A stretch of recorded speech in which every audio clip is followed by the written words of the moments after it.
Jack, today, almost by design. One, because it's a Friday and it's been a busy week. We'll talk about that week in just a few minutes and what maybe the week in the life of a mayor. I'll just run down the stops, the meetings, and then just kind of the life of putting yourself out there like this. I'll share it with you here in just a little bit. On one day, it's illegal to pay somebody to vote. But on the next day, being election day, it's legal to pay somebody to canvass. Even though they don't canvass, even though they don't go to a house, they hop on a bus, they go down, they vote, they come back, and they cash a $75 check. So the day before, it's illegal. The next day, completely legal, or at least enough gray area. I think a lot of what that is they pay somebody $75 to go find 5 friends to take to the poll. Hey, here's $75. I want you to go over there. As long as you bring 5 friends that get a $75 check as well, Jack, you're exactly right. So gray that they don't even go after it to prosecute. Not this ethics guy I just talked about. I handed over the 65 $75 checks, fanned out on the table, cashed at the same liquor store, deposited at the same thing. I don't know what else to say. Yeah, well, it was illegal yesterday, but today's election day, so it's called canvassing, and they can pay. They brought 5 friends. They hopped on a bus. It's like ballot harvesting. On the right, we say, well, that can't be fair because it's you don't know where those ballots came from. But on the left, it's like, oh, well, what's wrong with it? As long as people get the vote, we need to get these votes in. Hey, getting these votes in is important. And I'm like, no, it's not. And if you oppose it, Jack, you're suppressing. I don't care. I am suppressing those votes because they're not. I am blatantly coming out right now saying I think we should suppress the vote. I think suppressing the vote needs to be done because a lot of people who aren't allowed to vote are voting because we're making it too easy. Jack has long thought that you should have to test the front door. I think voting should be hard. I don't think it should be this easy. And I don't care if you think anything negative about me because I'm an old man and I'm going to die in the near future. So it doesn't matter what you think of me. Yeah. I have a political comment for the day.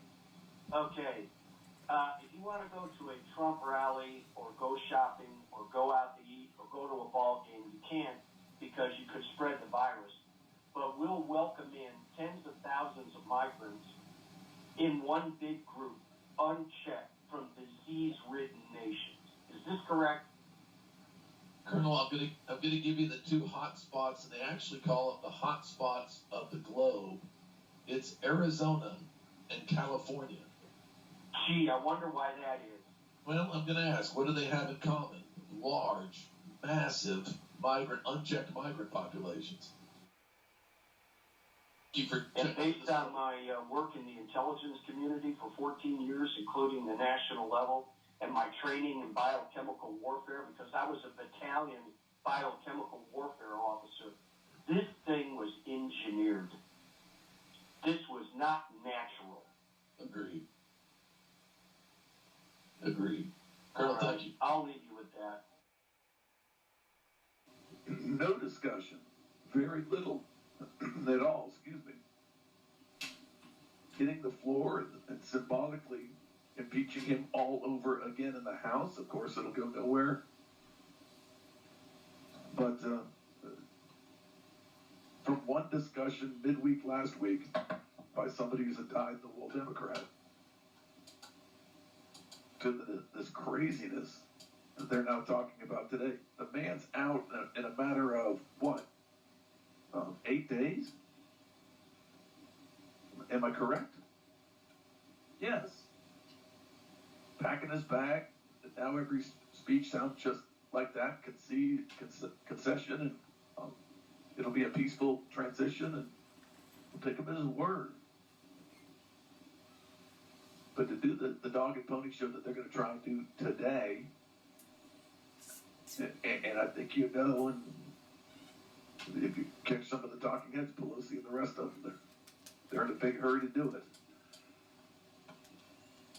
I think that's a massive mistake, and that's me inside myself saying it. That's me stepping outside myself and saying it wrong, and wrong again on about 50 fronts.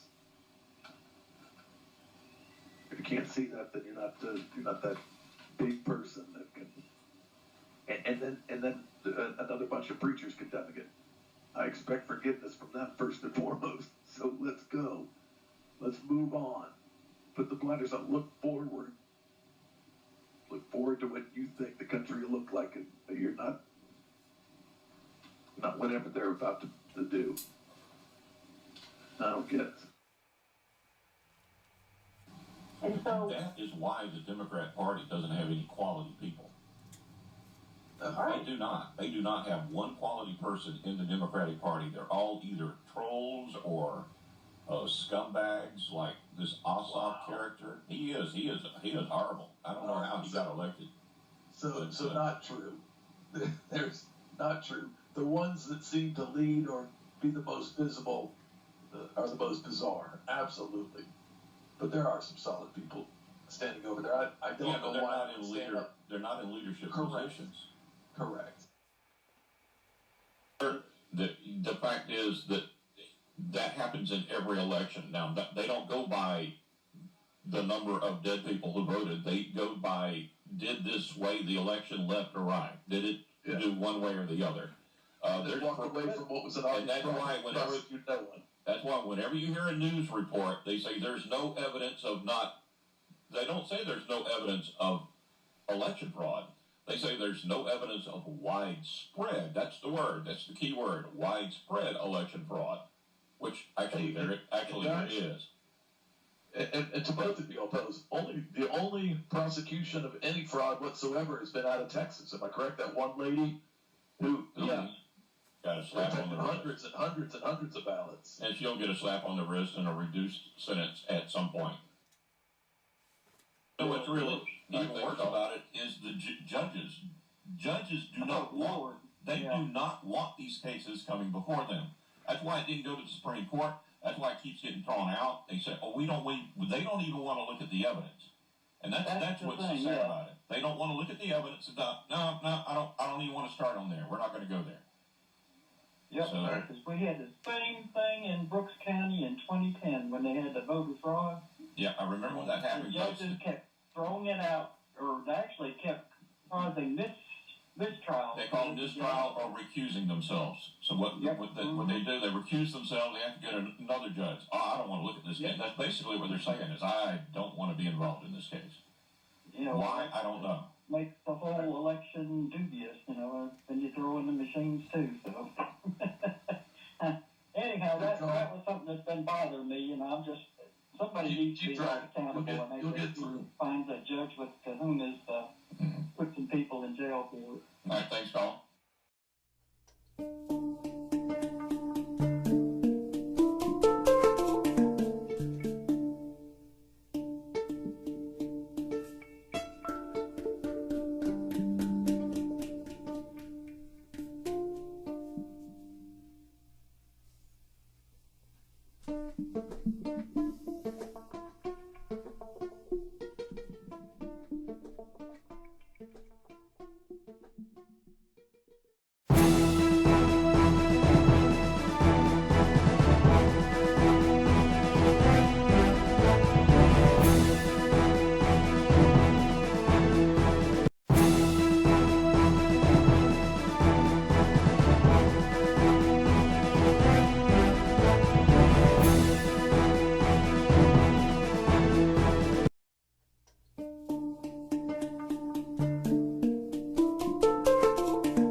Francis, the servant leader of the St. Paul African Methodist Episcopal Church located in the city of Valdosta, Georgia.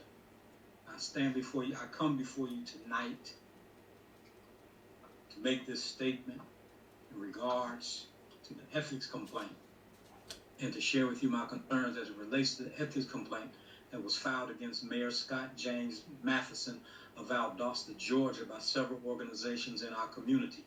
These organizations are the NAACP, the Mary Turner Project, the Valdosta Lowndes County Community Action, and the Concerned Clergies of Valdosta.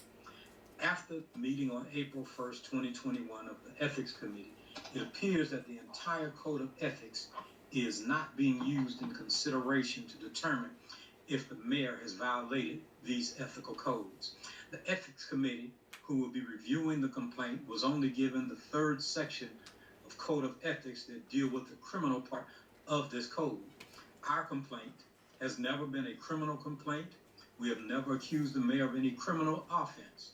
Our charges are based upon the first section of the Code of Ethics, which states, whereas the governing body deems it essential to the proper operation of democratic government that the public officials be and give the appearance of being independent, impartial, and responsible to the people, that governmental decisions and policies be made in the proper channels of the government structure, and that public office not be used for personal gain.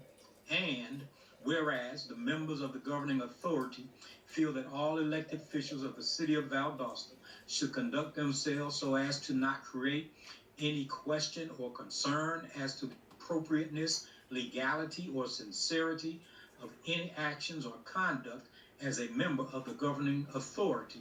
And whereas such measures are necessary to provide the public with confidence in the integrity of its government. Therefore, based upon the City of Valdosta Code of Ethics from Section 1, the Mayor of Valdosta, Mr. Matheson, has violated its own Code of Ethics. As a concerned clergy member, we ask that all city officials be held accountable by the same Code of Ethics that have been used in times past when other city employees were suspended for a violation of the moral Code of Ethics. The question is not, did the mayor violate the Code of Ethics from a criminal perspective, but rather, did the mayor violate the Code of Ethics from a moral and civil perspective? The concerned clergies of Valdosta ask that the Ethics Committee do not review our complaint from a criminal perspective, because that's not what it is. You must consider the whole Code of Ethics. If the whole Code of Ethics is not used in this complaint, it sends a message that certain parts of the Valdosta Code of Ethics only applies to whomever, whenever it is deemed necessary and needed to suit their need. As I close, the late Nelson Mandela once said, "Great leaders are not merely effective, they are ethical. Moral principles guide their purposes and practices. People follow them because they believe in them.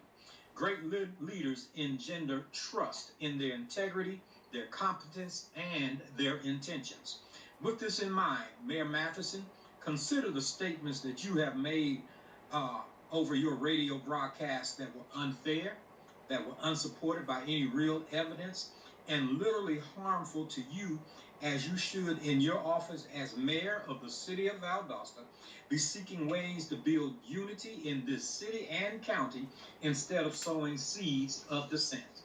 And with this in mind, I say to those who have been handpicked by a contingency that did not include input or opportunity to participate in the Ethics Committee selection process, that you, the members of this committee, consider your responsibility, and that is to be fair, to be impartial, and to consider all of the evidence, and thus render the right decision. We, the members of the concerned clergy of Valdosta, the Mary Turner Project, the NAACP, and the Lowndes Valdosta Community Action Group, and the entire city of Valdosta, which you represent, are looking for you, Mr. Mayor, and for you, the Ethics Committee, on this Wednesday to do the right thing. Again, I am Bruce Francis, the servant leader of St. Paul African Methodist Episcopal Church in the city of Valdosta. Thank you for your time and your consideration. God bless you.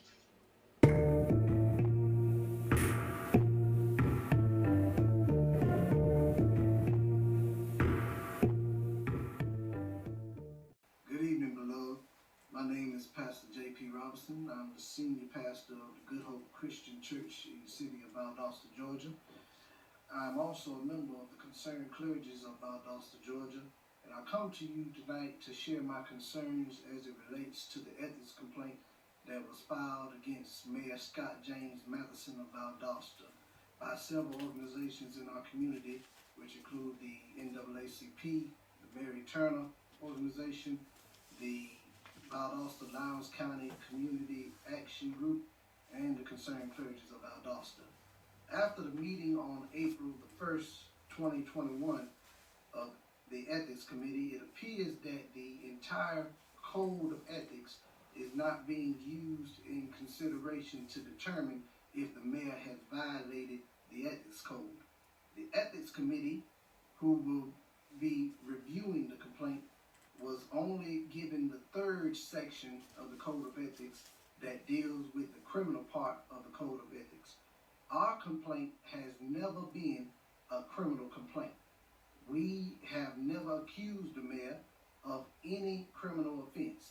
Our charges are based upon the first section of the Code of Ethics, which states, whereas the governing authority deems it essential to the proper operation of democratic government that the public officials be and give the appearance of being independent, impartial, and responsible to the people, that governmental decisions and policies be made in the proper channels of the governmental structure, and that the public office not be used for personal gain, and whereas the members of the governing authority feel that all elected officials of the city of Valdosta should conduct themselves so as to not create any question or concern as to the appropriateness, legality, or sincerity of any actions or conduct as a member of the governing authority, and whereas such measures are necessary to provide the public with confidence in the integrity of its government. Therefore, based upon the City of Valdosta Code of Ethics from Section 1, the Mayor of Valdosta has violated its own codes of ethics.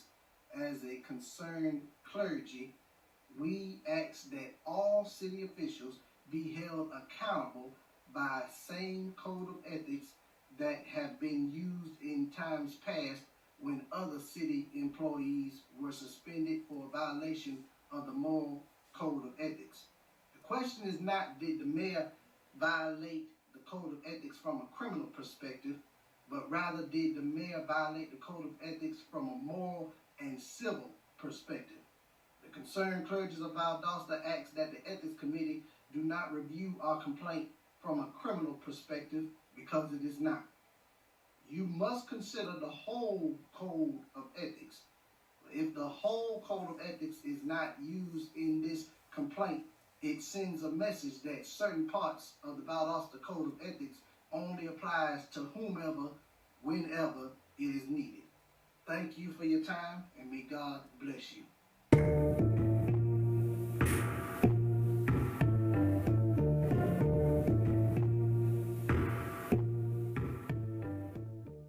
Good day. My name is Dr. Henry R. Williams. I'm the Bishop and Senior Pastor of Word of Oasis Church in Valdosta, Georgia. I'm also a member of the Concerned Clergies of Valdosta, Georgia. I come before you to share my concerns about the ethics complaint filed against Mayor Scott James Mathison of Valdosta by several organizations in our community, namely the NAACP, Mary Turner Organization, the Valdosta Lowndes Community Action Group, and the Concerned Clergies of Valdosta. After the meeting on April 1st, 2021, of the Ethics Committee, it appears that the entire Code of Ethics is not being used in consideration to determine if the mayor has violated the Code of Ethics. The Ethics Committee, who will be reviewing the complaint, was only given the third section of the Code of Ethics that deal with the criminal part of the Code of Ethics. Our complaint has never been a criminal complaint. We have never accused the mayor of any criminal offense. Our charges are based upon the first section of the Code of Ethics, which states as follows: whereas the governing authority deems it essential to the proper operation of democratic government that the public officials be and give the appearance of being independent, impartial, and responsible to the people, that governmental decisions and policies be made in the proper channels of the governmental structure, and that public office not be used for personal gain. And whereas the members of the governing authority feel that all elected officials of the city of Valdosta should conduct themselves as so to not create any question or concern as to the appropriateness, legality, or sincerity of any actions or conduct as a member of the governing authority. And whereas such measures are necessary to provide the public with confidence in the integrity of its government. Therefore, based upon the City of Valdosta Code of Ethics from Section 1, the mayor of Valdosta has violated its own ethics codes.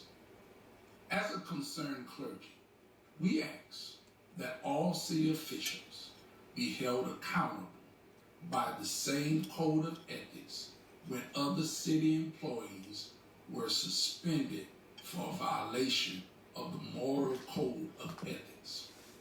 The question is not, did the mayor violate the code of ethics from a criminal perspective, but instead, did the mayor violate the code of ethics from a moral and civil perspective?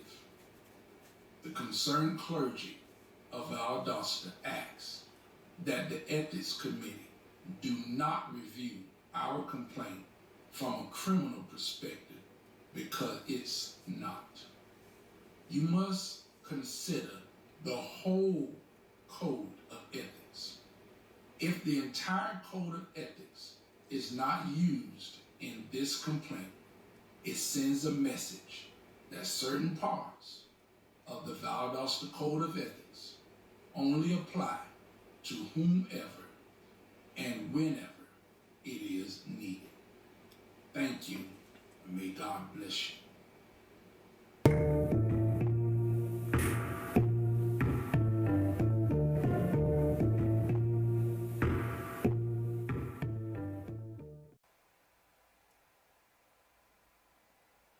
Grace and peace. My name is Pastor Bernard Leon Robinson Sr. I'm the senior pastor of the Greater Pleasant Temple Missionary Baptist Church in the beautiful city of Valdosta, Georgia. I'm also a member of the Concerned Clergies of Valdosta, where I serve as the second vice president of the Concerned Clergies. I come before you to share my concern as it relates to the ethic complaint that was filed against our mayor, Mayor Scott James Mathison of Valdosta, by several organizations in our community: the NAACP, the Mary Turner Organization, the Valdosta Lounge Community Action Group, and also the Concerned Clergies of Valdosta. After the meeting, which was held on April the 1st, 2021, of the Ethics Committee, it appears that the entire Code of Ethics is not being used in consideration to determine if our mayor has violated the ethic code. The ethics committee, who will be reviewing the complaint, was only given a third section of the code of ethics that deal with the criminal part of the code of ethics. Our complaint has never been a criminal complaint. We have never accused the mayor of any criminal offense. Our charges are based totally upon the first section of the Code of Ethics, which states, whereas the governing authority deems it essential to the proper operation of demographic government that the public officials be and be given an appearance of being independent, impartial, and responsible to the people, that the government decision and policies be made in the proper channels of governmental structure, and the public office not be used for any personal gain.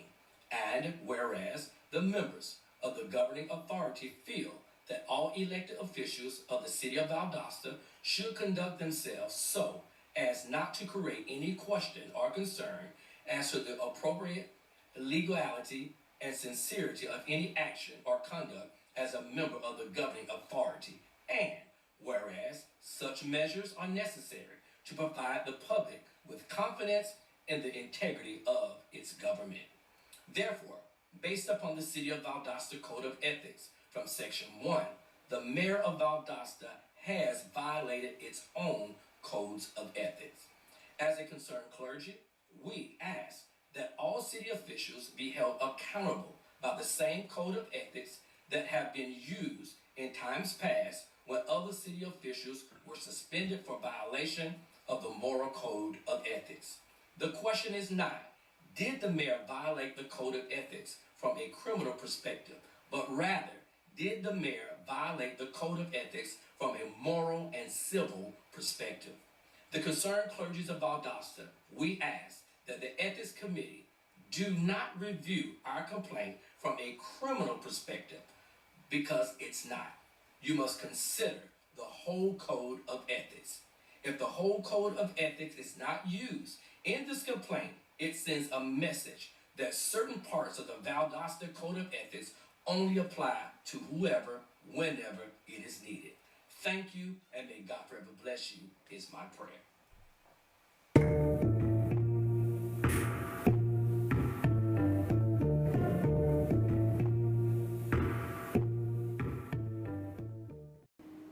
Good afternoon, grace and peace to each of you. Again, this is a day that the Lord hath made. I choose to rejoice and be glad in it. My name is Bishop Wade Starling McCray. I'm the senior pastor of Union Cathedral and the establishmentarian of Rhema Covenant Fellowship of Pastors right here in Valdosta, Georgia.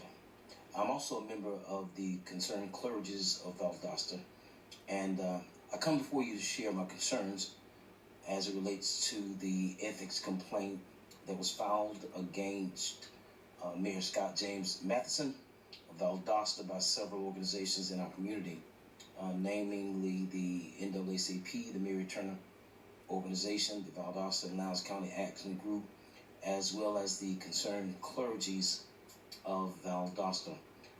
After the meeting on April 1st, 2021, the Ethics Committee, it appears that the entire Code of Ethics is not being used to, in consideration to determine if the mayor has violated ethics codes. The Ethics Committee, who will be reviewing the complaint, was only given the third section of the code that deals with the criminal part of the Code of Ethics. Our complaint has never been a criminal complaint. We've never accused the mayor of any criminal offense. However, our charges are based upon the first section of the Code of Ethics, which states this: whereas the governing authority deems it essential to the proper operation of democratic government that the public officials be and give the appearance of being independent, impartial, and reasonable to the people, that governmental decisions and policies be made in the proper channels of the governmental structure, and that public office not be used for personal gain, whereas the members of the governing authority feel that all elected officials of the city of Valdosta should conduct themselves so as to not create any question or concern as to appropriateness, legality, or sincerity of any actions or conduct as a member of the governing authority, and whereas such measures and necessary to provide the public with confidence in the integrity of his government. Therefore, ladies and gentlemen, based on the City of Valdosta's Code of Ethics from Section 1, the mayor of Valdosta has violated its own codes of ethics. As it concerns clergy, we ask that all of our city officials be held accountable to the same code of ethics that have been used in times past when other city employees were suspended for a violation of the moral code of ethics. The question is not, did the mayor violate code of ethics from a criminal perspective, but rather, did the mayor violate the code of ethics from a moral and civil perspective? The concerned clergies of Valdosta ask that the Ethics Committee do not review our complaint from a criminal perspective, because it's not. You must consider the whole code of ethics. If the whole code of ethics is not used in this complaint, it sends a message that certain parts of the city code of ethics only apply to whomever, whenever it is needed. With those things being said, as bishop of the city, I support my brothers that are members of the concerned clergy of Valdosta, and I support our efforts and what we're doing at this hour. Bless you, heaven smile upon you is our prayer, and we trust that God's will will be done in this scenario and situation. God bless.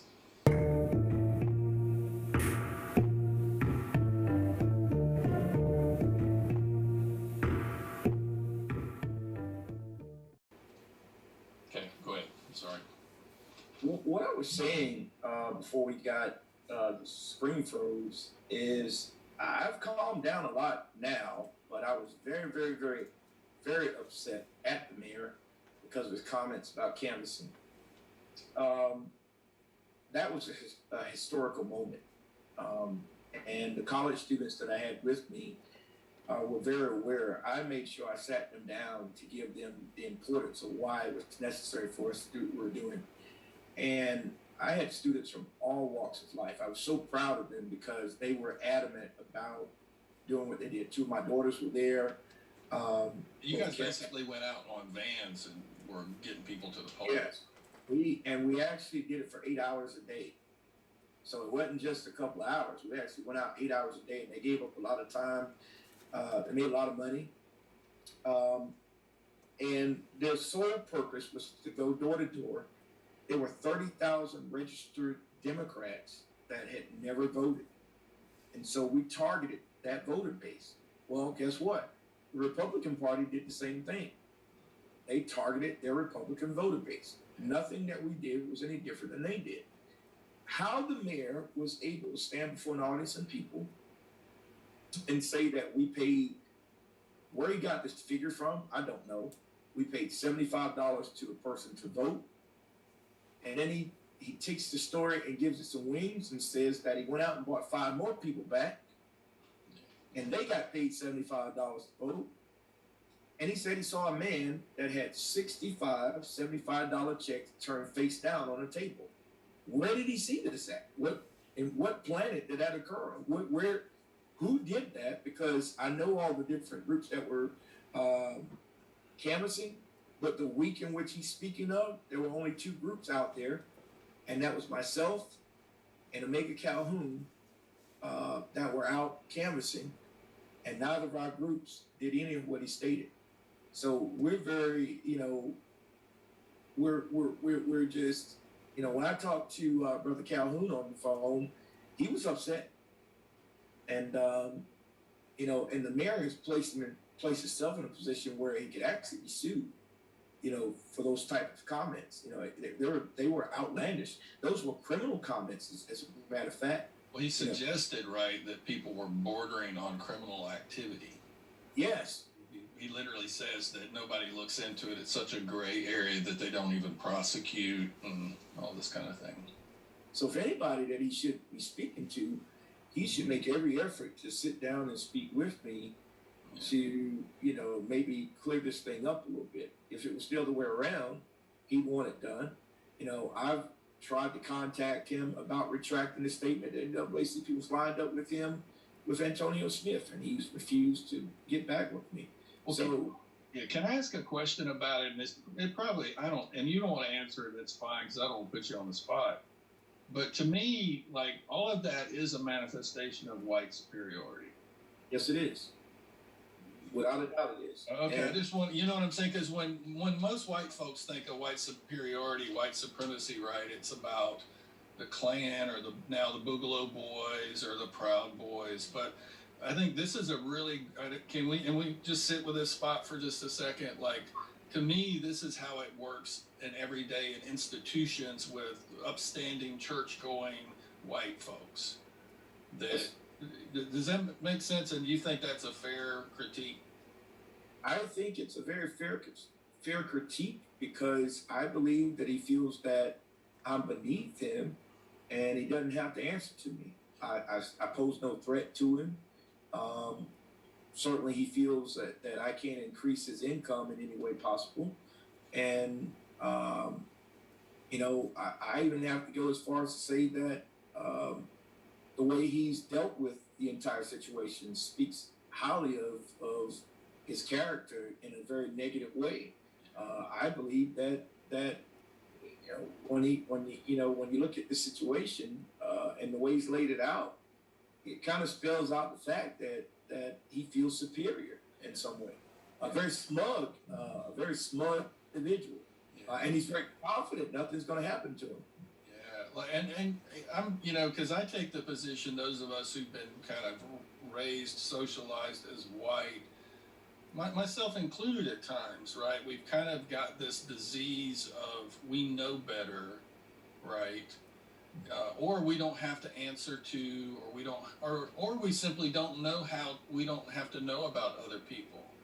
Even if we're in charge of providing services or representing them as an elected official, so it to me, because I've manifested male, superiority in relation to women at times. And so I don't want to sound like I'm beating up on him, because I think at times it's conscious in us and sometimes it's just unconscious. But I guess for me, when people are looking for examples of systematic white male supremacy in this case, right, this is such a really good example of how it works.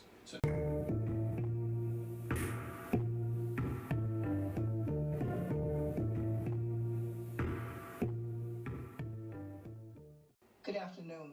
My name is Dr. Ronnie Mathis. I am the senior pastor of the Crossing Jordan Baptist Church here in the city of Valdosta, Georgia. I'm also a proud member of the Concerned Clergies of Valdosta, Georgia.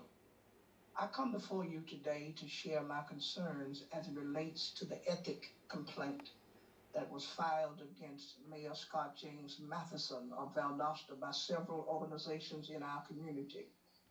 Those organizations are the NAACP, the Mary Turner Organization, the Valdosta Lowndes Action Group, and the Concerned Clergies of Valdosta.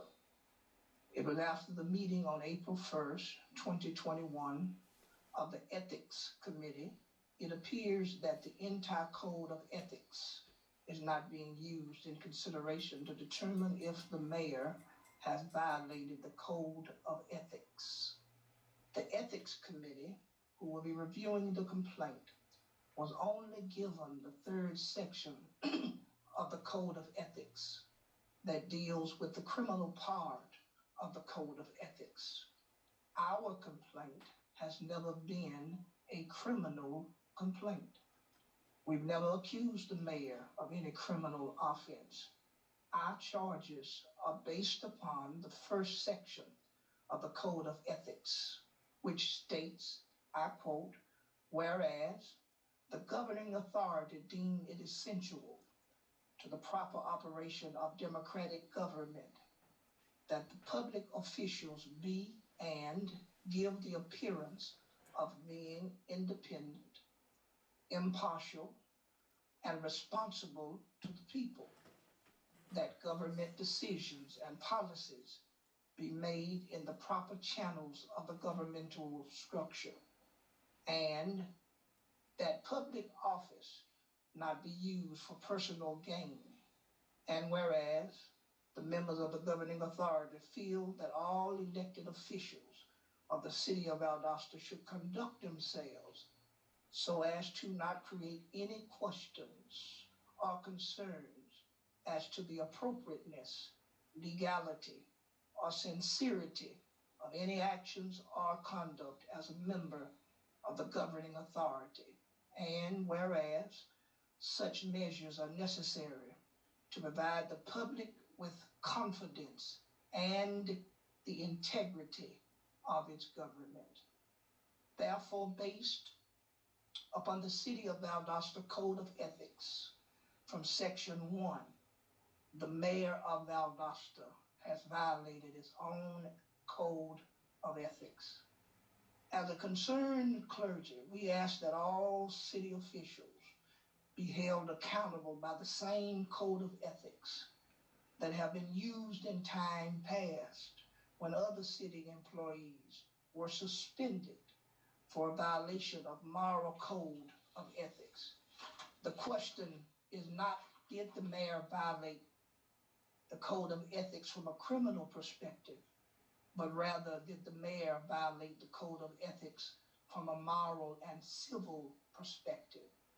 The concerned clergy of Valdosta ask the Ethics Committee, do not review our complaint from a criminal perspective because it's not. You must, and I repeat, you must consider the whole code of ethics. If the whole code of ethics is not used in this complaint, it sends a message that certain parts of the Valdosta Code of Ethics only applies to whomever, whenever is needed. Thank you, and may God bless you.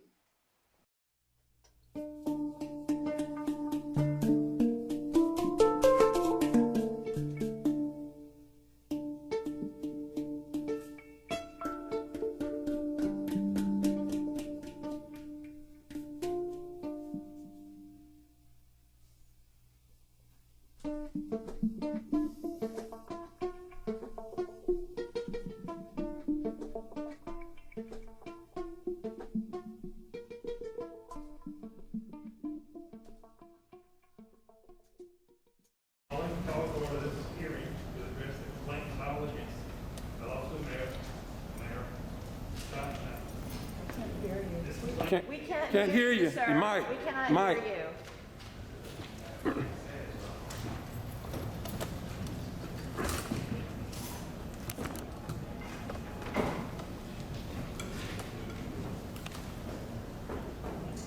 Can you hear me now? Do I need to take this? Pull the mic up. You can hear me now? Better. Pull his mic up. Can you hear me now? Yes. I'd like to call to order this hearing to address the complaint filed against the Valdosta Mayor, Mayor Scott Miller. This complaint is being heard by the Valdosta Board of Ethics.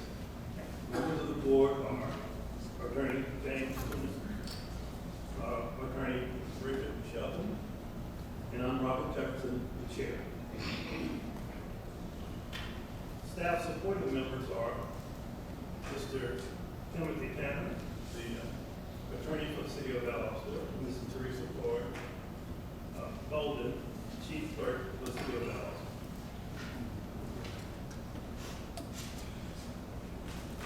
Before we go any further, I'd like to interrupt these proceedings we received a communique, a letter from Mrs. Lane with the Lane Law Group out of Atlanta.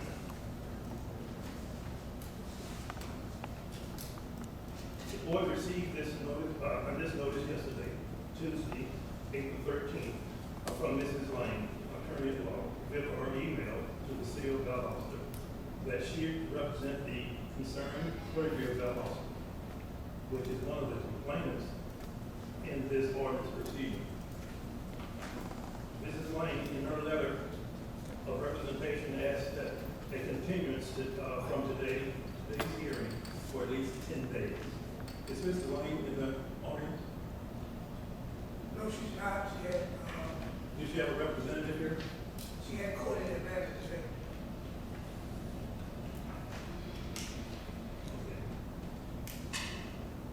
Well, each of you have had a chance to see her letter. And I'd just like to point out a couple things. I wish she was here to address this, but three things I'd like to point out. One is, this was submitted at the 11th hour. It was submitted, we received it yesterday. One. Two, she is just one of the 4 complainants. So I'm not sure if the other complainants agree with this or not. Third is the timeline. I understand the need for an attorney in this situation, but I'd just like to say on February 15th of this year, this complaint was filed and was received by the city clerk. On March 25th, this board was fully established. On April 1st, this board held its first planning and organizing meeting. April 14th, which is today, was the scheduled date for this hearing. And I say that to each of the members to indicate that there have been 57 days between the time that this complaint was filed and yesterday. So, any comments? Yes, sir.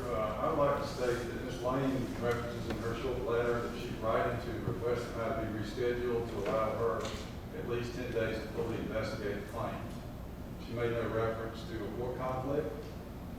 This is the only communication we've received from her, and the basis of her request to continue is for her to fully investigate the claims. So without better ground, I suggest that we move on with the hearing as scheduled. Mr. Shelton. Mr. Chairman, I believe we should go forward. It's something at the 11th hour, as you described, something too late. It comes from a complainant who had chosen to come into this proceeding and cause this proceeding to be created, as opposed to the respondent.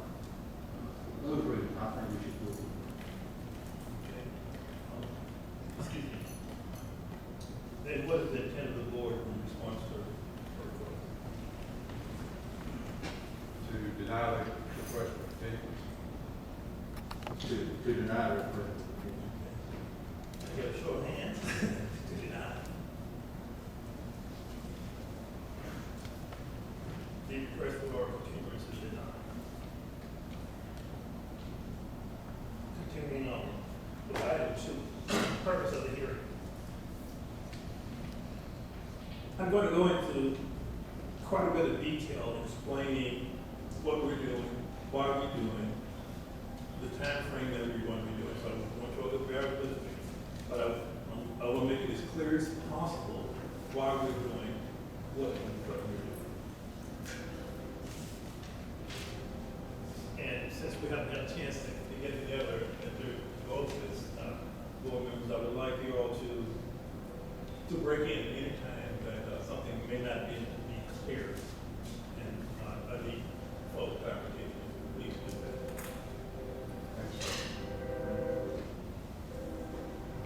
The purpose of this hearing, per the city of Valdosta ordinance number 2014-13, section 6, titled Board of Ethics, item 8, second paragraph. The Board of Ethics shall hear and render decisions on all properly verified complaints filed under this ordinance. The board was established to hear the complaint filed against Mayor Matheson by a group. They describe themselves as a coalition of community organizations. The complaint filed by the coalition was properly verified on 15th February this year. complaint generally states that Mayor Matheson violated a number of ethical standards, particularly in the city of Valdosta's Code of Ethics for elected officials. On April 1st, this board held a planning and organizing meeting. Numerous planning and organizing items were discussed, and it was agreed to have our first hearing of the complaint today at 10 a.m., which we are. Number 3 on the agenda.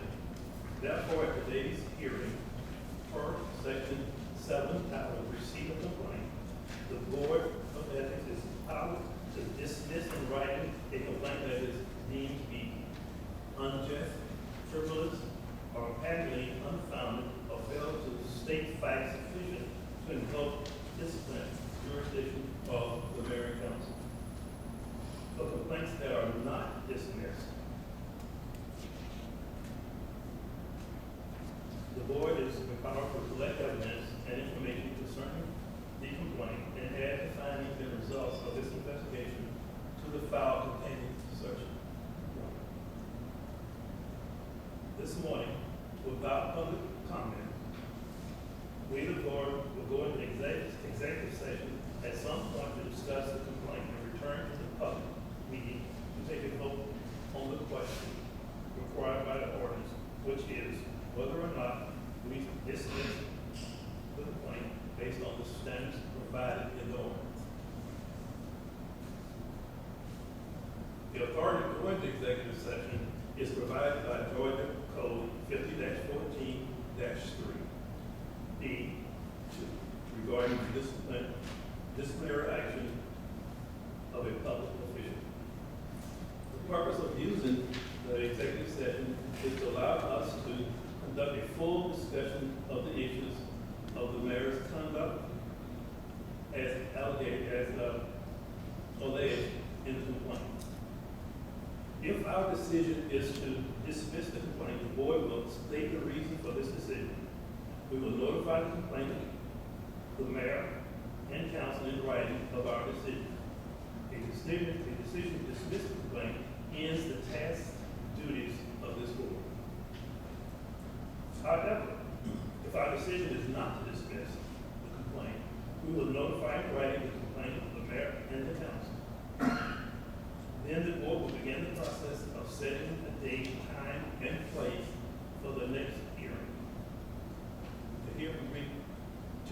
To hear testimony of witnesses, gather information, and accomplish any other type of investigations deemed appropriate by this board. This resulting information that's collected will be added to the official complaint file. To that end, we will make our decision and report such to the complainant, Mayor Matheson, and the council in writing, possibly along with a presentation. The ethics board duties ends at that point. Before I ask for a motion to go into executive session, does the board have any comments or clarification that need to be made on what I presented? No, Mr. Chairman. Mr. Chairman, I would like just to address the question of the authority of the ethics board at this time. I just wanted to make the comment at this time that the ordinance, as Mr. Jefferson referenced, is the reason that we have been formed to decide the complaint made. This ordinance is not a political ordinance. We are not here to decide a political question. We're here to decide whether or not the mayor of Valdosta violated the prohibited conduct involved by this ordinance. And these boards here establish the prohibited conduct that is at issue by this complaint. This is not a political body. We are not here to decide politics. That is not our purpose. If you will read the ordinance, it clearly sets out our duties, and it clearly shows that they are not political in nature. We are here to decide whether or not the mayor has breached the ethics ordinance by his conduct or his actions. And so that is what we are entitled to do. That's all we are entitled to do or should be. So the board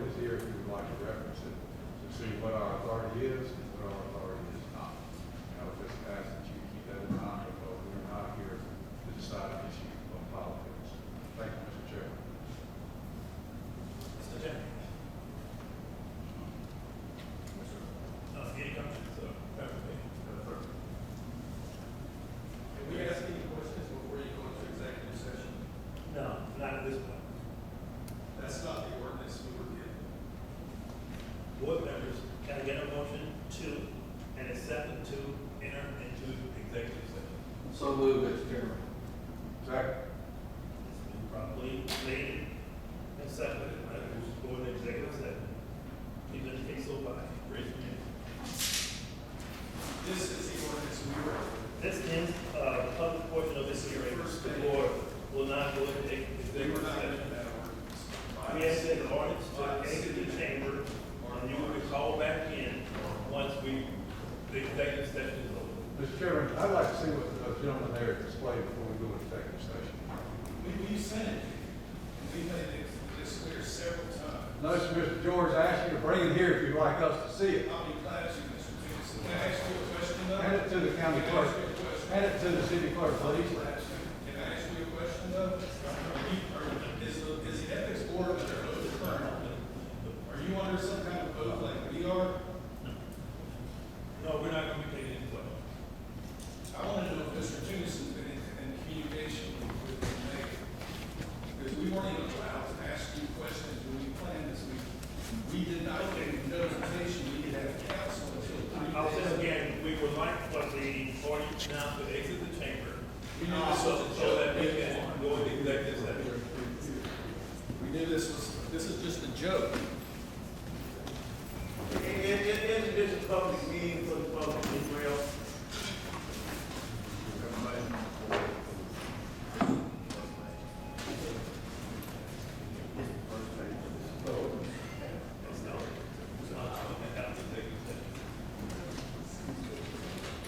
That's what we Once again, we're going to leave the chamber so we can go into executive session.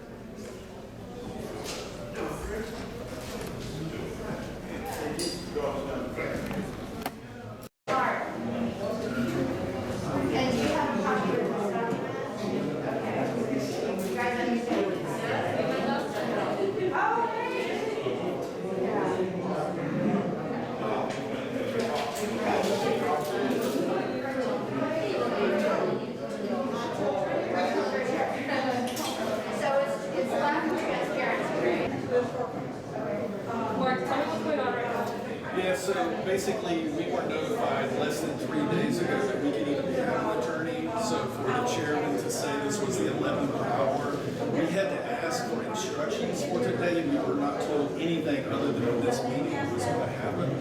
We weren't told what we could do, if we were going to get to speak or anything. And again, we had to ask for that information. They wanted us to come in here live today. Last week, actually, after the last planning meeting, we let them know that that's not the ordinance we got. That's not what our complaint is about. So we knew they were going to do this today. They did exactly what we thought they were going to do. They're not considering the moral issues on the first page of the code of ethics for the city that we were given. So the fact that they're in executive session, this is kind of a done deal. We want to know if any of the ethics committee has been sworn, just like we've been sworn to not perjure ourselves. We want to know if they've been in contact with the mayor, and we think we deserve those answers.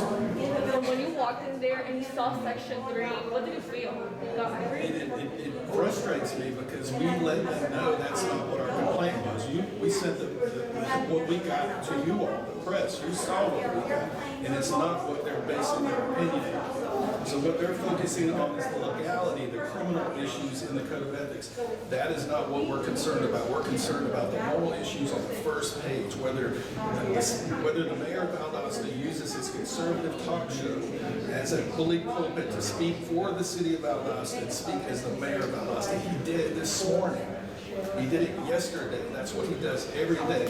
And so then when he speaks as the mayor on his radio station 3 hours a day, 5 days a week, he starts making claims about voter fraud, about people getting paid to vote, about people cashing their checks in the liquor store in a city that's 57% or 53% African American. We think that's problematic. So he's abusing the platform.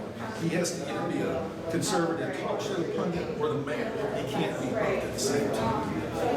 And tell me about the members of part in the complaint. Are they here today? They're all here today. They're all here today. You want me to get them over? Do they want to give them? Yeah. But can you give me your name and your title? Untitled Chapter. Yeah, my name is Mark Patrick George. I'm the coordinator of the Marion Turner Project. Well, I have one question, Mark. Concerning the nonpartisan, does not this supposed to be nonpartisan, the local elections? How does that work? You tell me. I think it does. Dr. Ronnie Matheson, R-O-N-N-I-E-M-A-T-H-I-S, Matheson. Perfect. Now, Brian, what do you think about how do you feel right now? The committee has decided to make a decision about something that they really haven't heard any thoughts or evidence on. And then for the mere fact that they are viewing prohibitions concerning the criminality of the complaint. We never filed a criminal complaint. We filed a civic moral complaint. And the code of conduct that they're using is the last part, which is section 3. Criminal conditional code of conduct.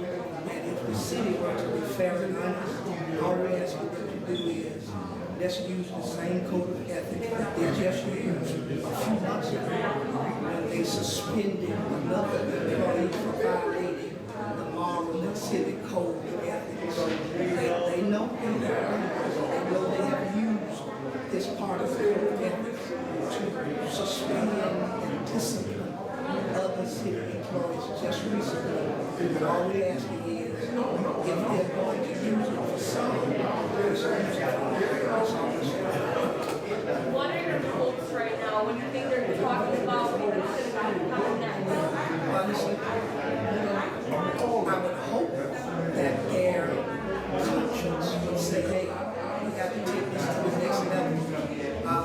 But I think this is basically what they call the dog and punish. I just corresponded with the attorneys in Atlanta. She's in court today. She's very upset. She goes to sentences that they're not judged or jury. They could have rescheduled this meeting, but on the basis that they didn't reschedule it, then they're going to have to deal with the consequences of the legalities that they have violated. They have violated based upon their city ordinance and rules themselves.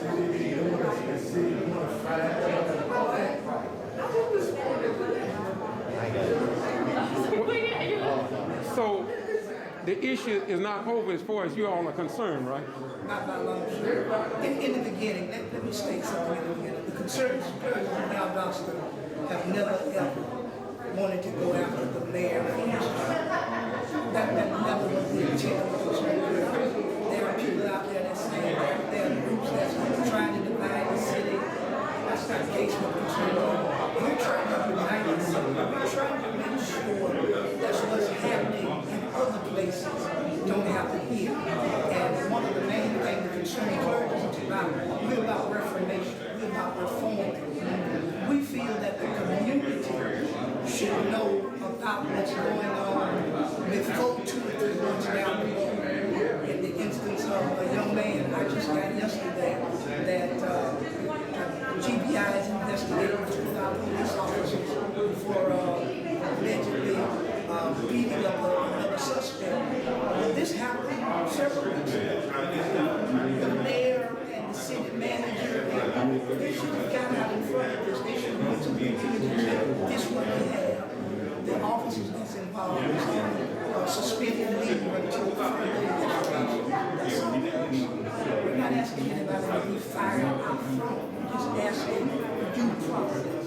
That's all we're The incident that you are talking about, so as far as you know, there was no news coverage about that? There was? Yesterday. It was yesterday. Yeah, but that's what I'm talking about. That's my point. Yeah, I know. I got a article that. That's what we're fighting for. We're fighting for the community to hear it instantly.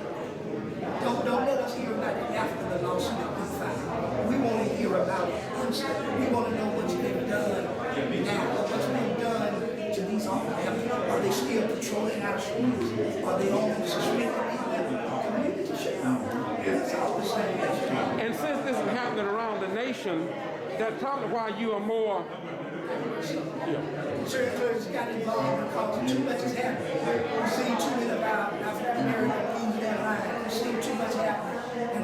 not saying that anything is race-based. We're just saying we want fairness. We want the process, and we want it to be correct. That's all we're saying. Thank you. Thank you. What's your name? John Rollins. And what do you want to say about this today? What you've seen so far? What I've seen so far, this is a rigged situation. Everything here is rigged. Okay? I'm a steel fabricator, and sometimes we have to rig up things, move things that can be moved under a normal condition. And this is an abnormal condition, so this is rigged up. It's jerry-rigged all the way. There's no doubt about it. It's grossly unfair. There's no positive citizen participation of people to public meetings, but there's no citizen participation on the agenda. I have the agenda right here. And nowhere can it be found that there's public, and that's grossly unfair. I will say this. Justice are going to come about in this city. That's been historically a racist city, and it's going to change here. God's brother, we want it to change, it's going to change. And the upper echelon, the power here, there's all white structure power, and that's going to be broken. That's not a promise, that's a fact. It's going to be broken here.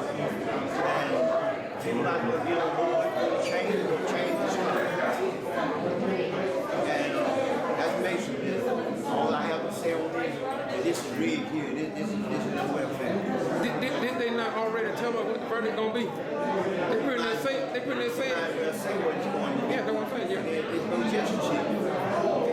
And Mark Jordan had valid questions, it seemed like, but they wouldn't even answer. They didn't want to address nothing. Number one had to say. I stood there with my hand up and waved my hand in the air, and then I had to just come outside and make a comment that this is gross unfair. And it's unfair on all of us. We're the taxpayers. We're the ones paying their salary. We're paying them $3 and $8 salary. That's the bottom line. Okay, thank you.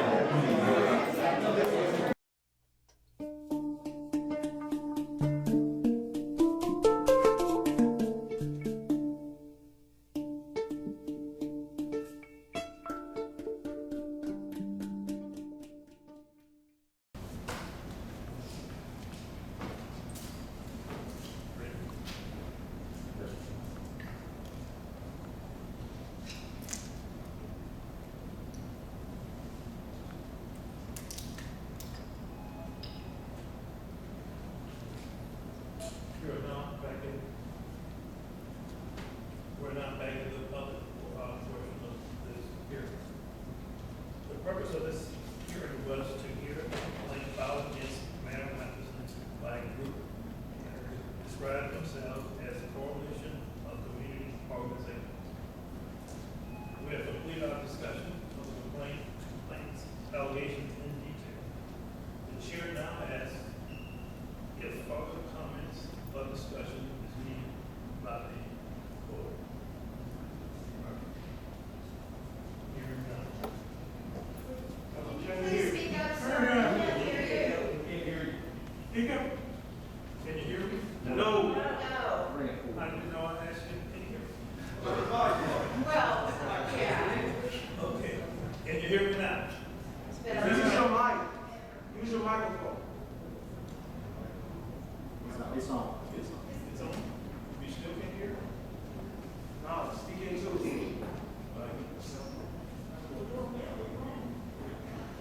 Okay, I can get a little closer. What about now? That's great. Okay. We have completed our discussion of the complaints allegation in detail.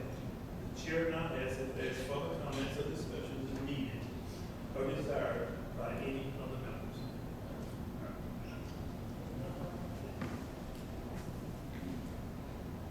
Now, after the completion of all discussion, the chair asks for the intent of the board be brought for a vote. What we're going to be determined if the complaint is unjustified, unjust, frivolous, or patented, unfounded, or fails to state facts sufficient to go to the disciplinary jurisdiction of the mayor and council. Motion. Mr. Chairman, I move that the complaint be dismissed on the ground that it fails to state facts sufficient to invoke the disciplinary jurisdiction of the mayor and council. Do I have a second? Second motion. I have a motion.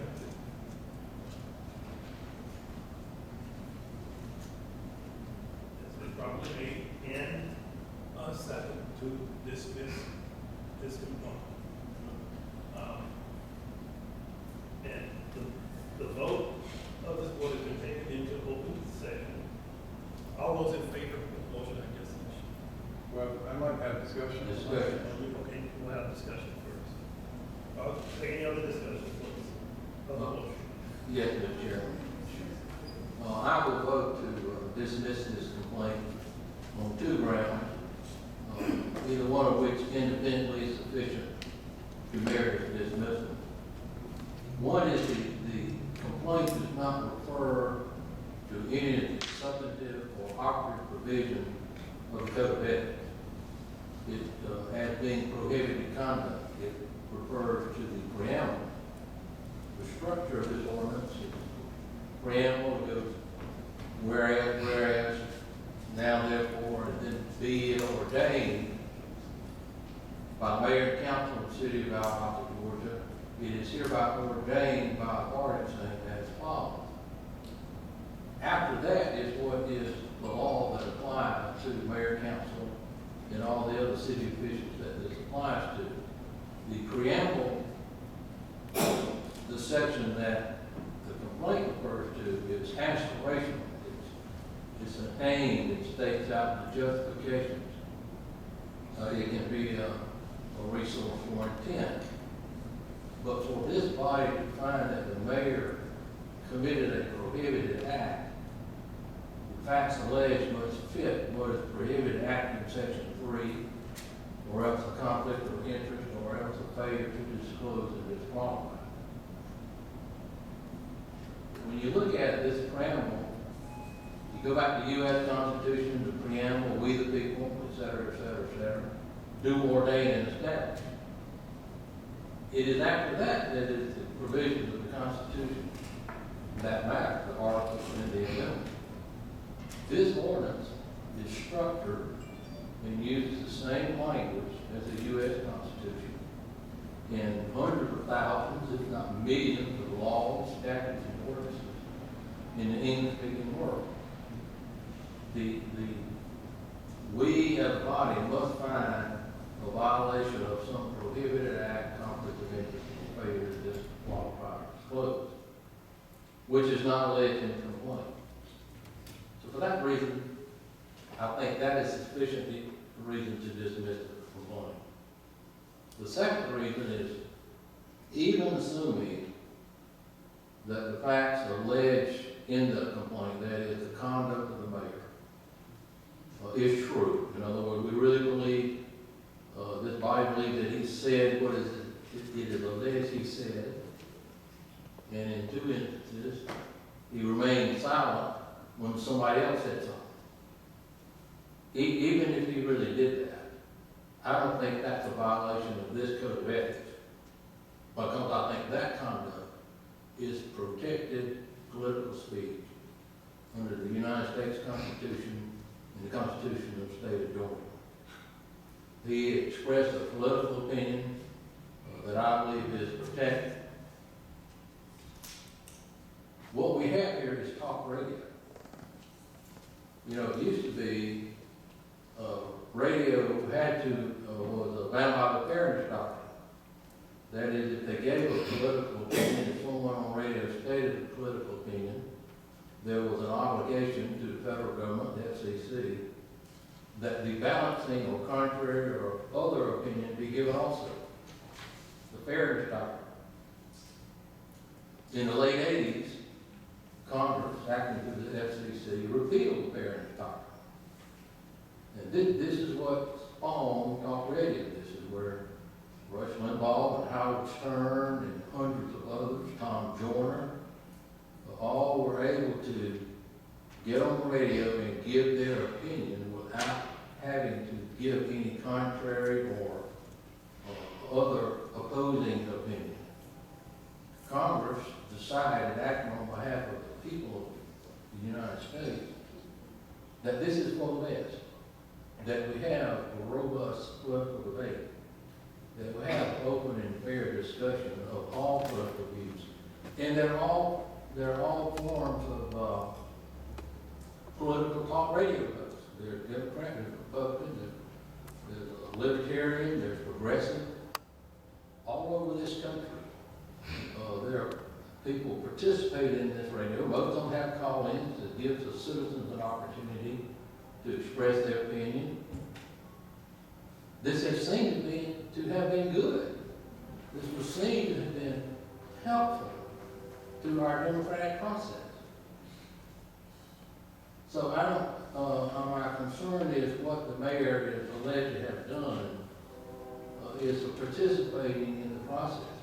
If there are others who disagree, the remedy is not to contend that he violated a code of ethics.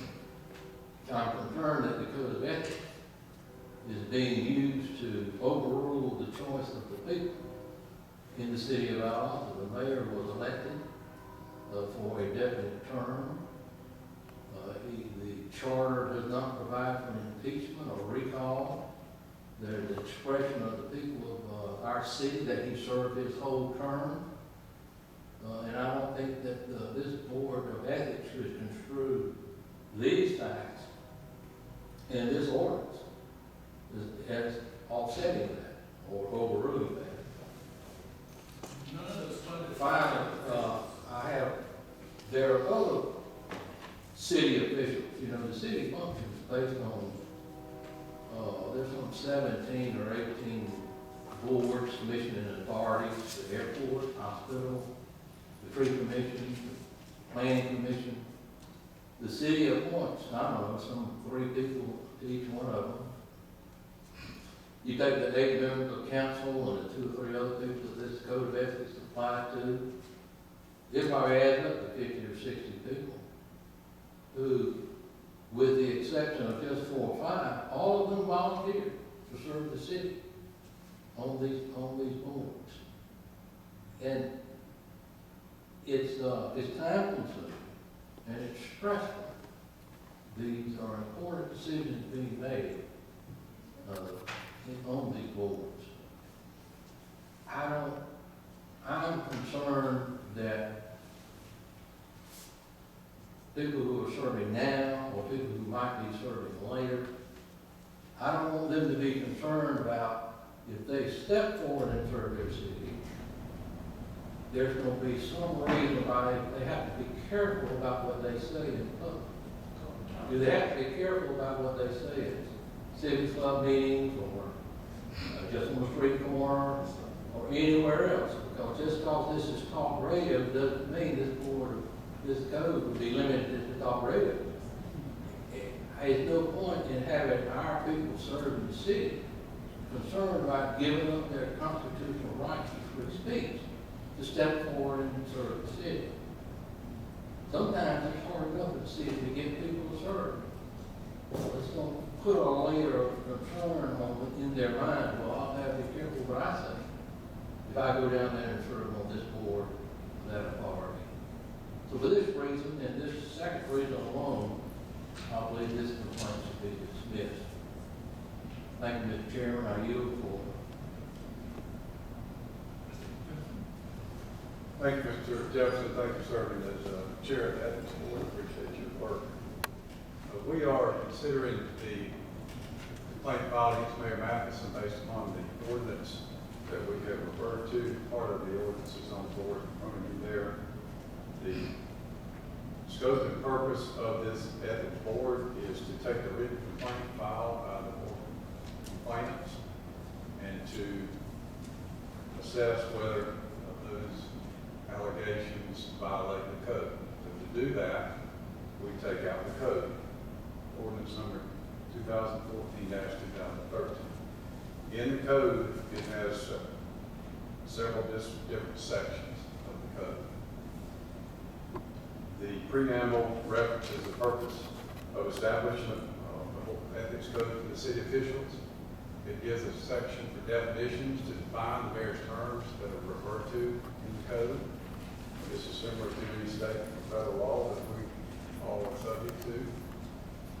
The code states the general purpose for establishing this document, which is encouraging high standards of conduct, requiring disclosure of private, financial, or other interests that might affect the city official's conduct. And it serves as a basis for discipline those who refuse to abide by the terms. The ordinance has in section 3 a section dealing with prohibitions, and it outlines a large number of items that a city official cannot do, subject to disciplinary action by this board. So the complaint alleged against the mayor, it sets forth a number of comments. We accepted those as to be made in public and not subject to debate. I believe that those were said by the mayor. The complaint alleges, in a nutshell, that he is in violation of the ordinance because of political speech, and that, as referenced in the complaint, he made comments that were divisive and they were conservative and they did not serve all of the constituency. So the complaint objects to his political speech. So in looking at the complaint, we also look to see if it alleges things that are prohibited by the ordinance. The complaint does not allege that Mayor Matheson used his office to enrich himself. It does not allege he used his authority as mayor for improper influence, or that he voted in some matter in which he had an interest in the outcome. It does not allege he violated any law. It does not allege that the mayor acted in a way to violate any activity prohibited by the ordinance. It does not allege that he failed to disclose a conflict of interest on a vote or a matter being considered by mayor and council. It does not allege that he used his position as mayor in an improper basis to gain influence for himself or his family. And it fails to allege that he violated any requirements to disclose conflicts of interest.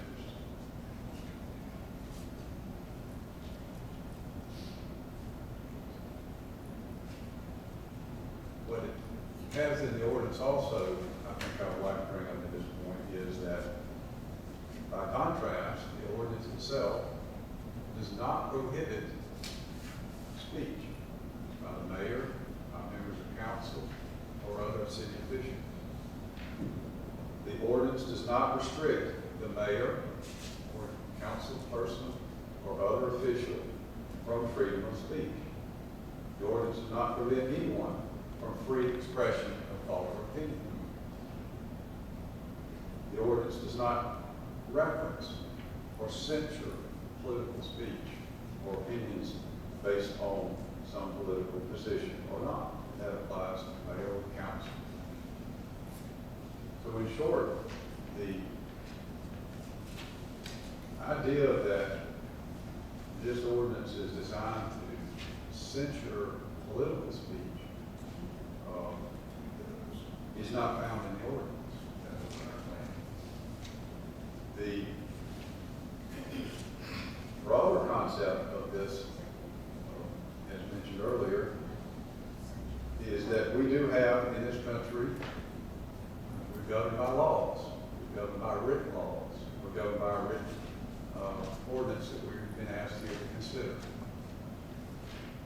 We're not governed by opinions, we're governed by what are passed laws. We all know the history of our country, which is that we have embodied in our law free expression of thought and opinion, and it's protected in our law. It's protected in our foundational documents. We all know what the First Amendment says. The First Amendment to the United States Constitution enshrines this principle. that Congress shall make no law respecting an establishment of religion or prohibiting the free exercise thereof, or abridging the freedom of speech or the press. We certainly do not want an ethics complaint to deal with religion, the exercise of religion, just like we do not want it to deal with the free exercise of speech or press. The Georgia Constitution also enshrines this doctrine in Article 1, Section 1, Paragraph 5, that no law shall be passed to curtail or restrain the freedom of speech or of the press. Every person may speak, write, and publish sentiments on all subjects, but shall be responsible for the abuse of that liberty. We are all equally charged under these constitutional documents to respect these individual rights of all of us, including all four of the groups of the complainants.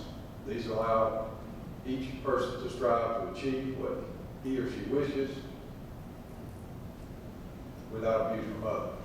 Of course, the existence of a right also provides the same benefits to all of us, and I recognize the right of the complainants and anyone similarly situated that disagrees with the mayor's political speech to express that opinion freely and without restraint and without censure. That is, after all, one of the tenets of our country, enshrined in these foundational documents. The ordinance, in my opinion, does not punish or censure political speech.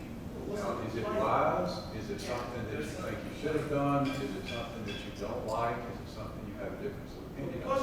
Obviously, those are things that you should voice at a proper forum. You should have open debate. We're not going to be taking any comments, none whatsoever. Thank you, Mr. Chairman. The duties of this board are limited, and we have been charged. I would appreciate it if you all would hold it down. Well, Mr. Matheson asked if you had a conversation with I will ask once again if you, this is not open for comment. If you feel you really need to, I will have to ask you to leave. Please don't The announcement of ordinance of political speech that is not a part of the duties of this ethics board. Mr. Chairman, after evaluating the complaint as alleged, and after considering the fact that political speech is not part of the prohibited conduct, I think that the motion is properly made. I would like to give a short story about Frederick Douglass before you leave.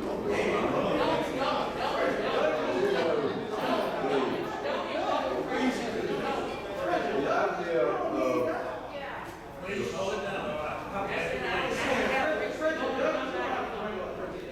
Frederick Douglass was going to give a speech in Boston one year in the 1800s. He was going to give a speech and he was going to express some speech that was not wanted to be accepted, maybe somewhat like this today. And his event was canceled by the mayor at that time because they didn't want to hear from Frederick Douglass. But you know what Frederick Douglass said? I quote, "Liberty is meaningless where the right to utter one's thoughts and opinions has ceased to exist." Mayor, Mr. Chairman, I do believe that the complaint against the mayor fails to state sufficient facts and go to the jurisdiction of the council. And I would yield to Clergy. Thank you, sir. Thanks, sir. I understand, we've discussed this at length, I understand, and I understand what you're saying, and I can appreciate I understand and can appreciate what each of you has stated. However, I just see it a little different. What I looked at is, as each of you stated, you look at a portion of this, the prohibited. passionate about that title. I looked at the entire document, and on the front page, I have to consider where it says, in the whereas, it is essential to the proper operation of the democratic government that the public officials be and give the appearance of being independent, impartial, and responsible to the people. Secondly, all elected officials of the city of Valdosta should conduct themselves so as to not create any question or concern of the inappropriateness of sincerity of any action or conduct of a member of the governing authority. In other words, such measures are necessary to provide the public with confidence in the integrity of the government. And I feel what the mayor did when speaking on his radio show was okay as long as he did say, as the mayor. I hold our elected officials at a higher standard, and I think we all should expect more. Freedom of speech, sure. He can say what he wants to, but when he put that tag or that tail on it that says as the mayor, then that's where it becomes an issue with me. Further, it says, now therefore it is this policy that is all in the ordinance. Furthermore, therefore, the policy of the city is that the officials, employees, appointees, and volunteers conduct official business. And when one say, as the mayor, you conduct, it gives the appearance that you're conducting official business. You need to be independent, impartial, and responsible. You need to treat all people fairly. Some of the fine comments that was made was not treating all the people fairly. It was only some, a select group. Abuse of power of their position for the well-being of their constituents. All of them. I feel once you're in that office, you speak for all of the people. You can have your opinion and you can voice that in certain situations, but once you put that tag on it as the mayor, you're all of our mayor. You're Valdosta's mayor, so you should be speaking for all of us. And if you have to curtail some of your speech, well then, that's what you should do. You need to create an environment of honesty, openness, and integrity. I feel that failed when you put that tagline on that and speaking as the mayor. There was an oath that was taken when all officials are first put elected in office. You operate in the best and interest in the welfare of the city without fear, favor, or fear or favor. I feel that was violated. The comments about individual not canvassing the area for votes, but yet they take that money they receive from going out to canvass and they go to a liquor store and cash the check. I fail to see what that has to do with anything. Again, when I hear my mayor speak like that, that concerns me. Suppression of votes, that concerns me. And it should concern all of us. I just feel, I feel that there has been a loss of trust. Now, is that loss of trust is something that I feel we should throw the mayor out of office because of? No. But I do feel that there's some behavior that needs to be changed. And if that have been... Now, that's all I have. Any regret? No, Mr. Chair. No, Mr. Chair. May I please? Dr. Mathis? No. Judge Matheson? No, please. I just want to say one thing. Excuse me, no, I've said several times. Would you please help me here? If he can't control himself, no, you were alone, please.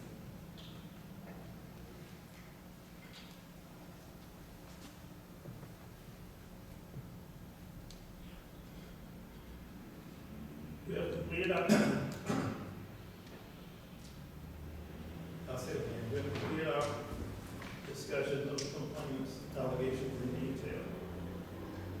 And I'm hearing there is no more comments need to be made, wish to be made.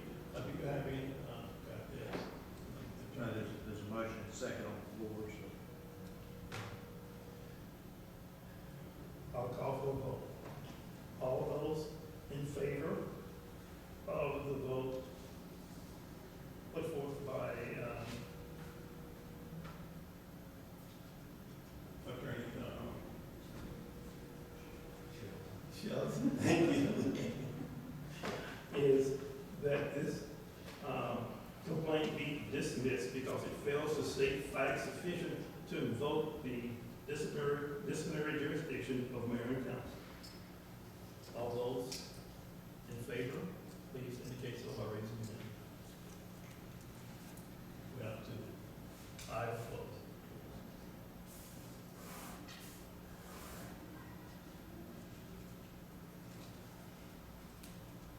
Therefore, with a vote of 2-1, the complaint brought forward by the Coalition of Community Organizations against Mayor Scott Matheson is hereby dismissed. We will notify the complainant, Mayor Mathison, and the council in writing of this decision. A call for this ends this meeting. I'll call for adjournment. Mr. Chairman, I move to adjourn. Second. Motion has been properly seconded to adjourn this meeting. Therefore, the meeting is adjourned. Thank you, Mr. Chairman. Thank you. Oh, all those in favor of adjournment, indicate so by raising your hand. Meeting is adjourned. Can I say something or ask a question as a citizen of Valdosta, the taxpayer, about the type of meeting this was? Was this not a public hearing meeting? And I would like to ask the attorney, what's the definition of a public hearing meeting? Transparency is all they asking for. A concerned citizen and a taxpayer. I want to stay on record that this has been filed before, complaint, the approach has been used before. Concerning the procedure of the meeting.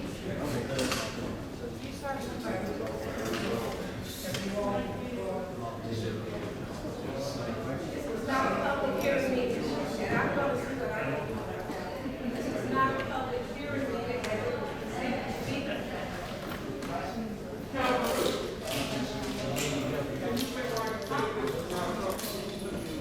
I wanted to know the definition of a public hearing. I'm acting as a citizen. I am speaking as a citizen. I want to know the procedure of the meeting as a taxpayer and a citizen. That's all I have.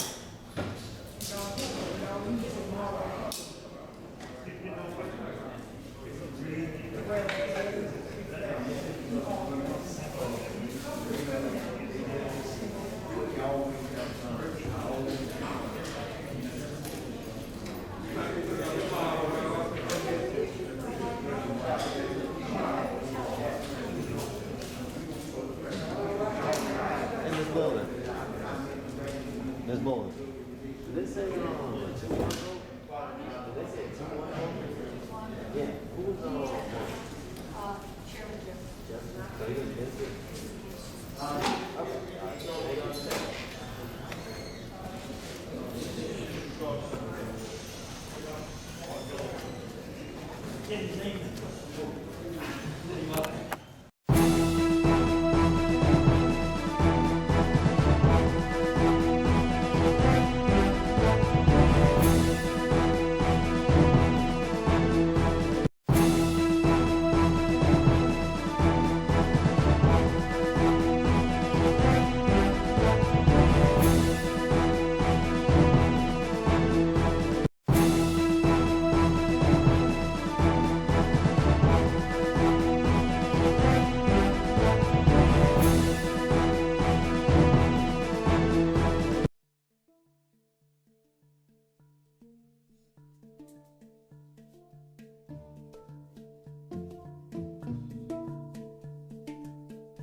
dismiss the complaint against Mayor Scott James Matheson. The group filed a complaint in February saying Mathison violated the city's ethics code in his radio show comments. After about 2 hours, all 3 committee members voted to dismiss. Now, the committee originally said the mayor had violated Section 3 in the ordinance for criminal offenses, but they were interrupted by one of the complainants with the correct ordinance. After that, the crowd was asked to step out, and that left many angry. Well, I feel that there has been a loss of trust. Now, is that loss of trust is something that I feel we should throw the mayor out of office because of? No. But I do feel that there's some behavior that needs to be changed. Coming up at 6, we're going to hear from the community, and for the first time, the mayor himself on this objection to his radio show comments. That's tonight on WLB News 10. The Valdosta Ethics Complaint Board voted 2-1 today to dismiss complaints the NAACP and others filed against Mayor Scott Matheson. In part, the complaint says the mayor made disparaging racial comments on his self-titled radio show and that he fails to give the appearance of being impartial and unbiased. The board dismissed the claims on the basis of free speech, adding that Matheson did not directly violate any ethical policies. Many of those who supported the complaints walked out after hearing the dismissal, still unsatisfied with the decision. I'd like to see a deeper investigation. I'd like to see, first of all, a panel that is not set up for Mathis to win. I would like to see more people that would look at the facts, look at it from a non-biased, non-political standpoint, and then begin to make a fair judgment. And that's all I want. But with his comments, it cannot be tolerated. The Ethics Complaint Board will present their ruling before the City Council for them to accept within 7 days. Good evening, I'm Jim Wallace. And I'm Carla B. Sands. The Ethics Board Committee voted today to dismiss the complaint against Valdosta's mayor, Scott James Matheson. A group claims he violated the city's ethics code in comments he made on his radio show. WLB News 10 Sheriff Ward John was there. She joins us live with the details out of that hearing.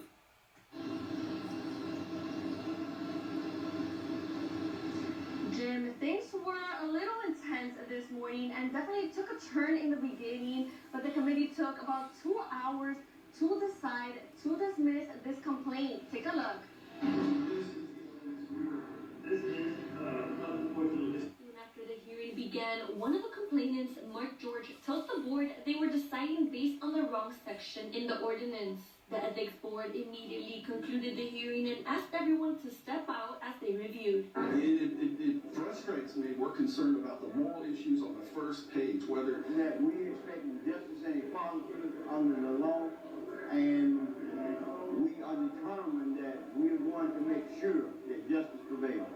2 hours later, a decision was made to dismiss. Each board member gave their reasoning. Jim Tennyson, one of the ethics board members, says city officials are not restricted from freedom of expression, speech, or censored political speech. He commented about Frederick Douglass, which angered the crowd, and they walked out of the room. And I feel what the mayor did was speaking on his radio show was okay as long as he did say, as the mayor. Board member Robert Jefferson says when in office, a mayor must speak about everyone equally. Something he says Matheson didn't do on his show. He says he feels some behaviors need to change. Jefferson says the lack of trust is not enough to fire Matheson. I listened to everybody. I talked with everybody. I am sorry if a difference of opinion rated them going this far. But Mayor Scott James Matheson tells me he's relieved. He's glad this is behind him and ready to move forward. The complainants say this was a decision they expected but didn't want. They say the fight is not over. City Council needs to decide whether they think it's appropriate for the mayor of Valdosta to use his 15 hours of conservative talk radio to speak for the city and to speak as the mayor and speak for the city. All they have to do is say no more. Dividing is not what you were trying to do. We're actually trying to bring it together. That's one of the main things that we're trying to do. We're trying to bridge the gap. We're trying to bring white, black, Hispanic. We're trying to bring everybody together so everybody can sit at the same table.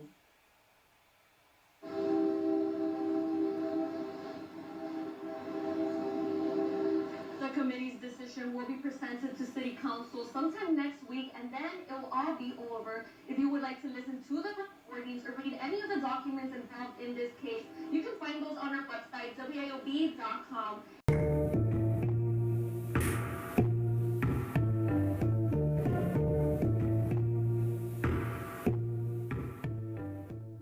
Hello, Facebook family. I'm just reeling in from a tumultuous morning, as you will see from the news clips from earlier today at the City Hall Ethics Complaint hearing. I'm, along with so many other concerned clergy and other groups that met this morning, are disillusioned by the decision of the Ethics Committee to dismiss our complaint against the mayor, Scott Matheson, and his behavior and his egregious words that he reverberated repeatedly on his morning radio program, which is a radio station that he personally owns. He uses this platform as his a political platform as the mayor. He speaks as the mayor of Valdosta on his show, and his co-hosts along with he have said things that have really caused concern, and that really caused us to want to call him into question concerning his behavior from a moral perspective, not criminal. And as you've seen from the news clips that you see on my page, he says that he has spoken or will speak to everyone. Well, he refused to speak to us. We, as a group, approached him. We had individual members of our organization to call him to have a conversation before the complaint was even filed, and he refused to have a conversation with us. Therefore, it left us no other alternative but to file a formal ethics complaint. And that's all it was. And that's all it ever has been. It has never been from a criminal perspective, which the Ethics Committee, as you've seen again from the news clip, was actually weighing in on our complaint from that angle of the ethics code. And they forfeited, as you saw Dr. Mark George present our evidence that we based our claim upon, which they had none of that in their possession. It's as though they just totally just took all of that out of the ethics code, and they did not weigh in on a moral charge against the mayor. Therefore, from a legal perspective, which two of the committee members are attorneys, and they weighed in from that from a legal perspective. They as well had their attorney, the city attorney there. Our attorney, we did retain an attorney out of Atlanta, but she had court today, so she could not attend. She forwarded a letter to ask for a continuance of this ethics complaint hearing today, and to postpone it for 10 days so that she could familiarize herself with the case. But they earlier this morning decided not to do so.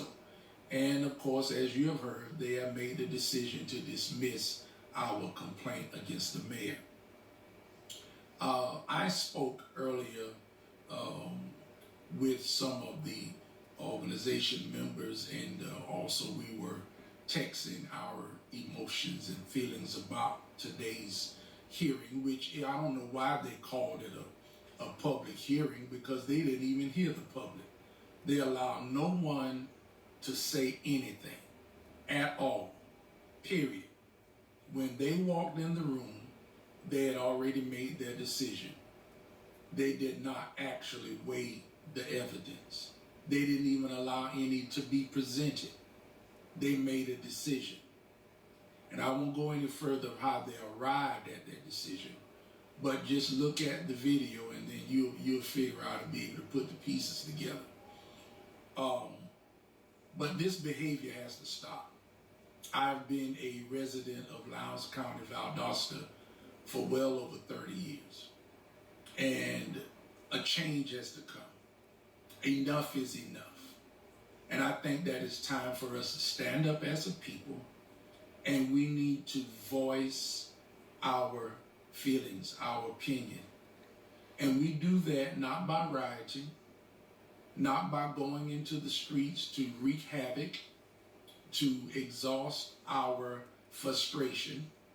We do that from a legal perspective, and then also legally vote. We do that by voting.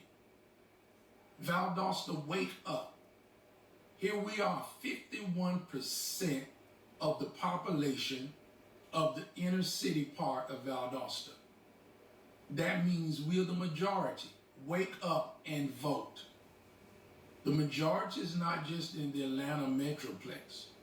Valdosta, you are a sleeping giant, and you need to wake up. Change is not going to happen by itself. You have to make change happen. And that happens when you get involved. Not stepping back to the sidelines and say things are just going to be the way they're going to be. If you have that kind of attitude and feeling, then it is. And it's not going to change. And things will not benefit you. You're going to still sit by the wayside, not having enough. You're going to still be frustrated because our community is below the poverty line across the country.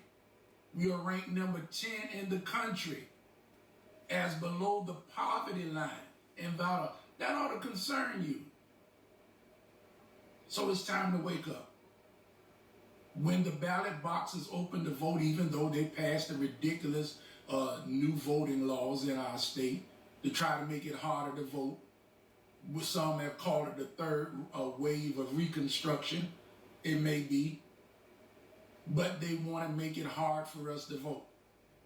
When elections come again, and they are coming soon, I want you to get up and exercise your right to vote. Speak at the ballot box.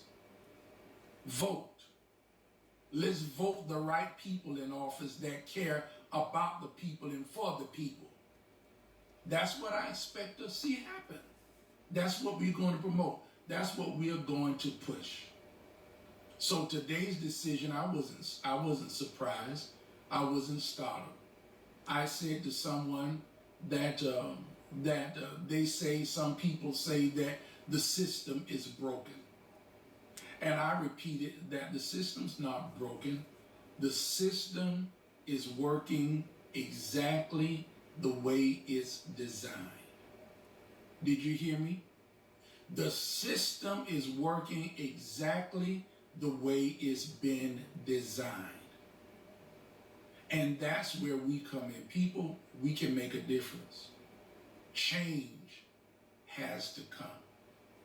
And I want to see it happen in my lifetime. So let's roll up our sleeve, let's get to work, and let's prepare to make change happen.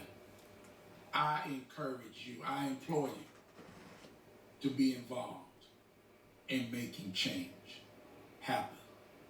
God bless. I've stayed on much longer than I intended to. I'm going to finish unwinding for the day. As you can see, I'm still in my attire that I had on earlier this morning all day long. have a blessed evening. And again, as the news reporters say, if you want to hear more of why we filed our complaint, that footage and that information is on their website. I encourage you, if you've not heard the recordings of Mayor Mathison's and his remarks, his egregious remarks on his radio show, go take a listen, and you'll find out why we need to make change. God bless. We'll talk to you soon. Agreed. Colonel, thank you. I'll leave you with that. No discussion. Very little at all, excuse me. Hitting the floor and symbolically impeaching him all over again in the House. Of course, it'll go nowhere. But from one discussion midweek last week by somebody who's a dyed-in-the-wool Democrat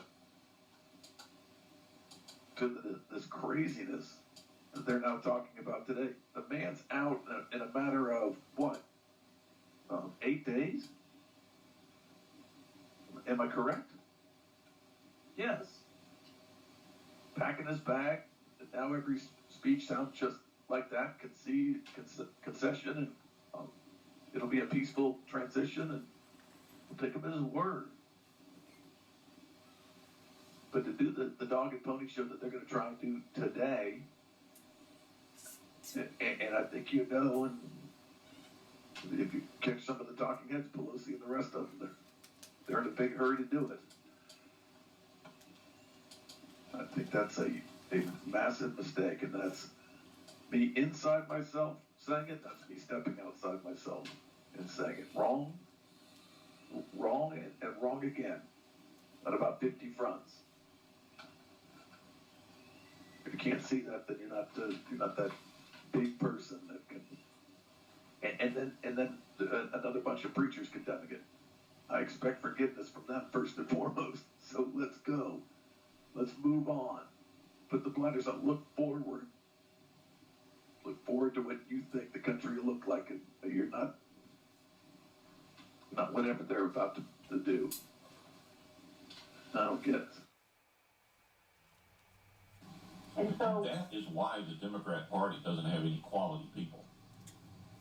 They do not. They do not have one quality person in the Democratic Party. They're all either trolls or scumbags like this Ossoff character. He is horrible. I don't know how he got elected. So not true. There's not true. The ones that seem to lead or be the most visible are the most bizarre. Absolutely. But there are some solid people standing over there. I don't know why they're not in leadership positions. Correct. The fact is that happens in every election. Now, they don't go by the number of dead people who voted. They go by, did this sway the election left or right? Did it do one way or the other? They walked away from what was an argument. That's why whenever you hear a news report, they say there's no evidence of they don't say there's no evidence of election fraud. They say there's no evidence of widespread, that's the word, that's the key word, widespread election fraud, which actually there is. And to both of you opposed, the only prosecution of any fraud whatsoever has been out of Texas. Am I correct? That one lady who got a slap on the wrist. Hundreds and hundreds and hundreds of ballots. And she'll get a slap on the wrist and a reduced sentence at some point. So what's really even worse about it is the judges. Judges do not want. They do not want these cases coming before them. That's why it didn't go to the Supreme Court. That's why it keeps getting thrown out. They say, "Oh, they don't even want to look at the evidence," and that's what's so sad about it. They don't want to look at the evidence. And no, I don't even want to start on there. We're not going to go there. Yep, because we had the same thing in Brooks County in 2010 when they had the voter fraud. Yeah, I remember when that happened. The judges kept throwing it out, or they actually kept causing mistrial. They call it mistrial or recusing themselves. So what they do, they recuse themselves. They have to get another judge. Oh, I don't want to look at this case. That's basically what they're saying is I don't want to be involved in this case. Why? I don't know. Makes the whole election dubious, and you throw in the machines too. So anyhow, that was something that's been bothering me. keep driving. You'll get through.